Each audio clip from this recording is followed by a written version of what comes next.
Você sabe como prevenir e reduzir a proliferação do câncer? A única forma cientificamente comprovada e mais eficaz? Vamos aprender sobre restrição calórica e jejum intermitente na proteção contra o câncer.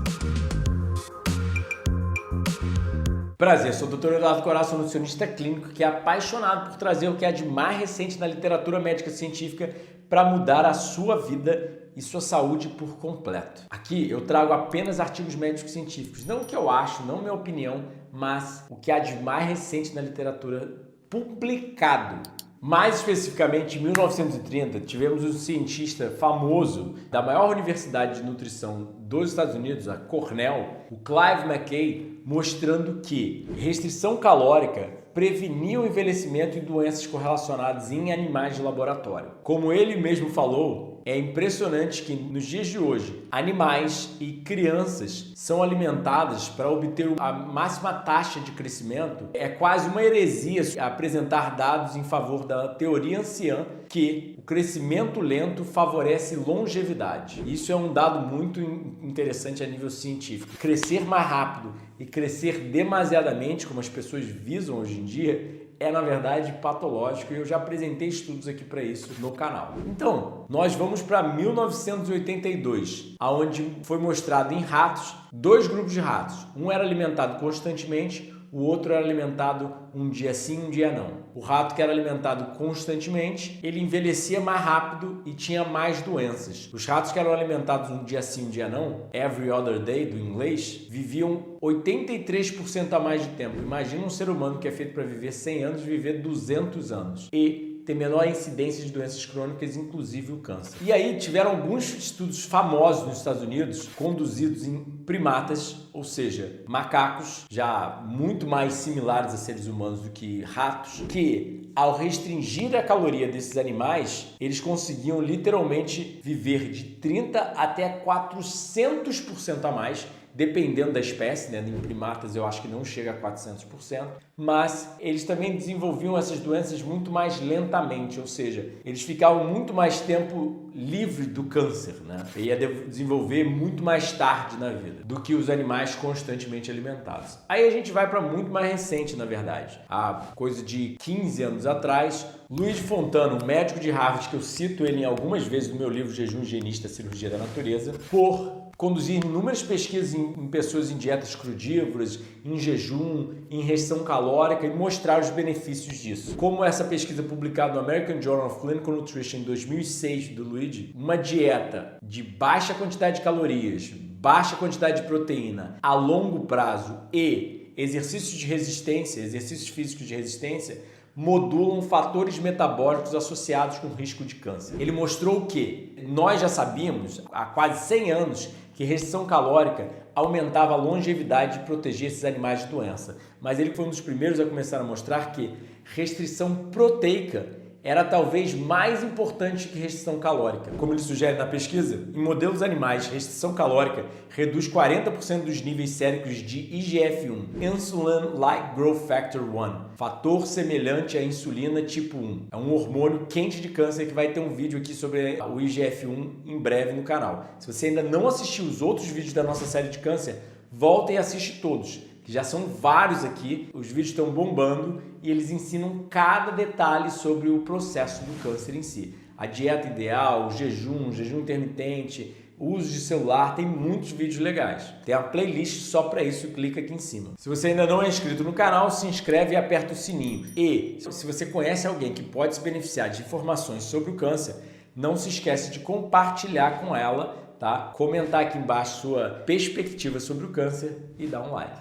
Então, em modelos animais, restrição calórica reduz 40% dos níveis séricos de IGF-1 e diminuição da produção mitocondrial de Eros, ou seja, as suas mitocôndrias, a organela celular que gera energia dentro do seu organismo. Para gerar energia é que nem uma fábrica. À medida que ela produz as coisas, ela solta o gás carbônico no ar. A mitocôndria solta oxidação no seu organismo, radicais livres, e precisam ser inibidos pelo seu organismo pela produção de antioxidantes. O consumo exógeno, o consumo de fora, e a produção endógena, a produção de dentro. E essa redução dos níveis de IGF-1 e da produção de Eros leva a diminuição da taxa de envelhecimento e maior resistência ao câncer. Em modelos humanos, restrições calóricas ao extremo sem má nutrição não havia consideráveis melhoras, além das vistas previamente, ou seja, tem benefícios de restrição calórica com boa nutrição. A gente não está falando de pessoas extremamente anoréxicas vivendo de batata frita e refrigerantes. A gente está falando de restrição calórica com boa nutrição. Então, os cientistas perceberam que, na verdade, restringir não só calorias,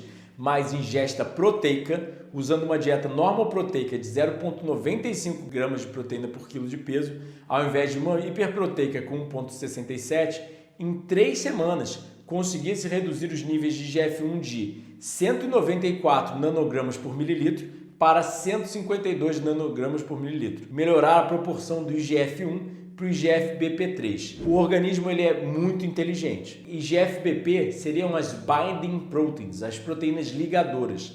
Ou seja, o próprio organismo produz uma proteína ligadora para tirar o excesso de hormônio da sua corrente sanguínea para protegê-lo, porque a gente nunca quer excesso de um hormônio ou de um nutriente no nosso organismo. A gente quer a quantidade certa. Então, reduzir a quantidade de proteína, não só reduzir as quantidades do hormônio no sangue, mas auxiliava essas IGF binding proteins de tirar o excesso do sangue. E a IGF-BP3, quando desregulada, é correlacionada a maior incidência de cânceres e considerada como uma supressora de tumores e infrarreguladora de expressão tecidual por promover hipermetilação em cânceres como hepatomas. Ou seja, é muito importante manter essa IGF-BP funcionando bem. E uma dieta hipoproteica fornecia esse benefício. A gente passa para as SIRTs, as sirtuínas, do inglês Silent Information Regulator, ou seja, do inglês as proteínas reguladoras da informação silenciosa.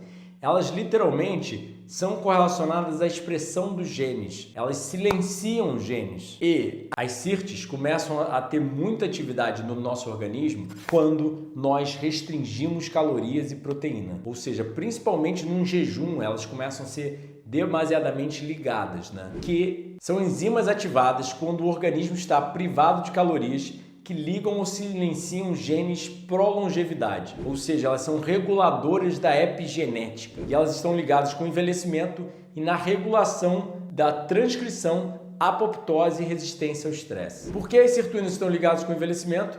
Elas, por exemplo, elas regulam a apoptose. A apoptose é a morte programada celular. Ou seja, células velhas precisam ser programadas para morrer e dar lugar a células novas. Elas não ficam ali causando problemas, Então, a apoptose é um obstáculo para o câncer, porque uma dieta hiperproteica inibe a apoptose. E quando a gente restringe calorias, proteína e principalmente entra em jejum, a gente ativa a autofagia e a apoptose, através também das SIRTs. E as SIRTs é um dos mecanismos pela qual a restrição calórica aumenta a longevidade. Mas elas não são só ativadas pela restrição calórica, mas também por fitonutrientes. Olha que interessante, muitos dos nutrientes das plantas agem como um efeito anti-envelhecimento ligando as SIRTs. Em animais de laboratório, nós sabemos que a SIR2, que é uma das SIRTs, faz esses animais viverem mais e serem mais protegidos de câncer, demência, doença cardiovascular, entre outros. Um outro fator que é reduzido da redução calórica que a gente falou lá atrás é o estresse oxidativo. Ou seja, à medida que a gente vai vivendo, a gente vai gerando energia através das mitocôndrias. E com muito estresse oxidativo, ou seja, quando você não consome muitos dos alimentos das plantas que têm antioxidantes, entre vários outros fatores, a mitocôndria vai sendo desgastada. E quando você vive saudável, você tem biogênese mitocondrial, ou seja, você gera novas mitocôndrias. Você tem a mitofagia, a autofagia da mitocôndria, ou seja, sua mitocôndria pode ser mantida num estado saudável ao longo da sua vida, sempre limpa e sempre se renovando, sempre funcional. Mas se você não vive saudável, você tem disfunção mitocondrial, que é quando a mitocôndria está funcionando mal. Isso acaba prejudicando o funcionamento do organismo, gerando doenças, como doenças neurodegenerativas e o câncer. Então, o estresse oxidativo acaba causando dano à mitocôndria e ao DNA da mitocôndria, que acaba aumentando a geração de estresse oxidativo pelas mitocôndrias em si. Ou seja, um efeito de retroalimentação que leva a mais dano ao mitocôndrio em si e, obviamente, ao organismo todo. Então, o estresse oxidativo é um fator muito interessante para o envelhecimento e para o câncer. Por quê? Porque causa dano ao DNA, a proteínas, lipídios, a mitocôndria, entre vários outros fatores do nosso organismo. E o que reduz o estresse oxidativo? Simples. Restrição calórica e restrição proteica. Nessa pesquisa, o papel da SIRT1 na resposta do dano ao DNA e alterações epigenéticas do câncer, eles sugerem a SIRT é amplamente reconhecida como um regulador crucial da epigenética, envolvendo muitos processos biológicos, como metabolismo, mexe com a manutenção e a estabilidade do nosso código genético, envelhecimento, tumorigênese, a geração de novos tumores e muitos outros. Então, o estresse oxidativo leva ao dano ao DNA. Se esse dano não é corrigido devidamente, vai sendo causado mutações e o processo de carcinogênese, de geração de novos cânceres. Então, é muito importante que a SIRT esteja constantemente ligada para auxiliar o reparo do DNA e a redução do estresse oxidativo. Como a gente faz isso? Espera que até o final do vídeo eu vou te contar. Se você gosta do canal, posta aqui embaixo, Dr. Fruta, para eu saber que você gosta do canal. Isso é um elogio a mim, porque sim, frutas são um dos fatores principais na prevenção do câncer. Então, olha que interessante, a gente constantemente está danificando o nosso DNA. Principalmente, esses fatores de estilo de vida moderno são uma das principais causas do DNA. E o organismo tem inúmeros fatores de reparo e de manutenção desse DNA. Se o dano ao DNA é muito grande, ele liga vários processos intracelulares, ou seja, dentro da célula, para proteger a célula e o DNA em si, como uma parada do ciclo celular, ou seja, ele interrompe a reprodução das células, ele ativa o maquinário de reparo de DNA e ele pode até mesmo, se acha que a célula não tem mais jeito, ele mata a célula. Então é muito importante para o organismo manter o DNA intacto. Muito dano ao DNA vai causar mutações ao DNA. E obviamente depois da mutação, essas células mutadas começam a se reproduzir e causa o início da carcinogênese. E como você protege seu DNA? Espera que eu vou te contar no final. Então, olha que interessante. Quando o DNA é danificado, o corpo recruta e ativa muitos fatores de reparo de DNA no local danificado. E aí entra a SIRT. A SIRT vai até o local do DNA danificado, inibindo os genes de envelhecimento e tumorais. Aqui você pode ver até um gráfico das SIRTs, né? Aqui a gente pode ver uma quebra de cadeia dupla do DNA devido a um estresse, e isso precisa ser reparado muito rapidamente pelas proteínas de reparo do DNA. E aí as SIRTs auxiliam esse reparo. Como essa outra pesquisa mostra, as SIRTs têm efeito anticâncer por mudar o metabolismo para um papel da célula menos proliferativo, ou seja, elas reduzem a proliferação celular e protegem contra o ataque do estresse oxidativo. Existe uma ampla correlação da dieta, a ingestão calórica e o envelhecimento. E à medida que a gente vai envelhecendo, a tumorigênese, ou seja, a geração de novos tumores, vai aumentando.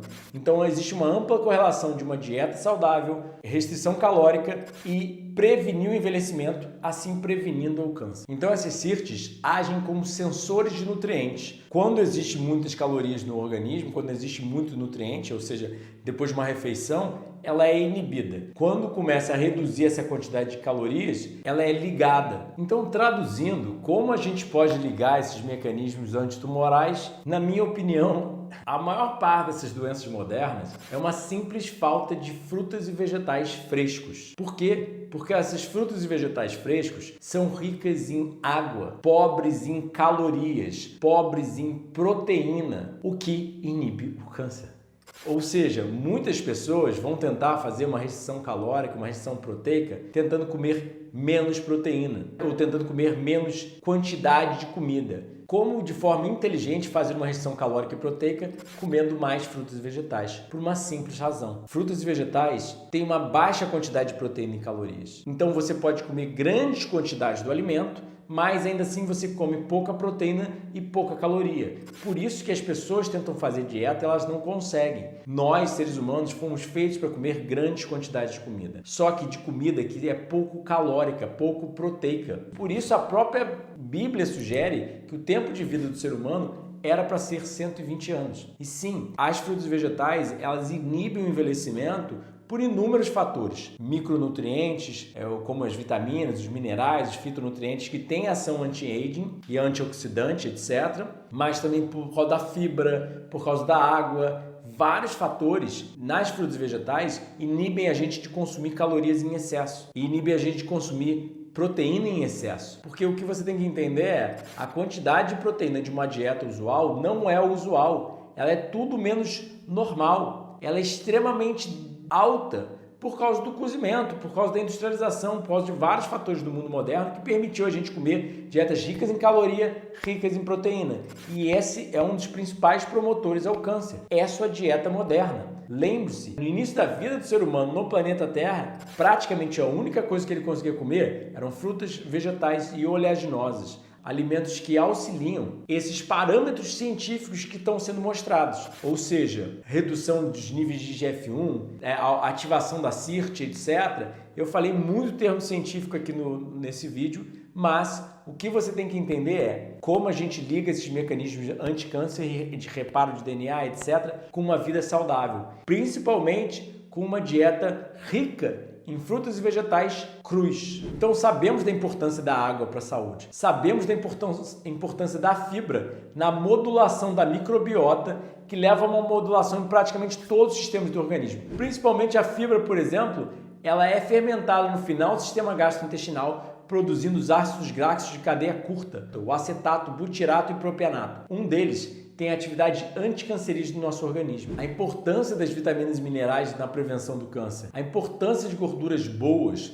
na prevenção do câncer. A importância dos fitonutrientes e antioxidantes. O que isso se traduz? Frutas e vegetais têm todo esse perfil nutricional que vão fornecer esse perfil nutricional para promover uma ação anti-câncer e esse perfil nutricional em termos de restrição proteica e calórica para auxiliar o organismo também a ligar os seus mecanismos anti-câncer. E a última coisa que a gente precisa levar em consideração nesse vídeo também é a senescência celular, ou seja, é um processo de envelhecimento da célula onde ocorre o término da sua divisão, ou seja, ela envelhece e ela não consegue mais se multiplicar. E com o acúmulo dessas células velhas, elas começam a produzir inflamação. Então a senescência celular é um processo prejudicial para o câncer e um processo benéfico para o câncer. Porque na verdade, quando ela está ruim, ela para de se reproduzir, isso é um processo benéfico. Mas ao mesmo tempo, quando a gente acumula muito dessas células, acaba sendo um processo maléfico. Então, uma das coisas muito interessantes na senescência celular é que a restrição calórica previne o acúmulo de células senescentes, ou seja, se ocorre a senescência celular, se elas envelhecem e param de se reproduzir, o corpo mata elas. Ele consegue se livrar delas. Mas quando a gente come demasiadamente, principalmente proteína, etc.,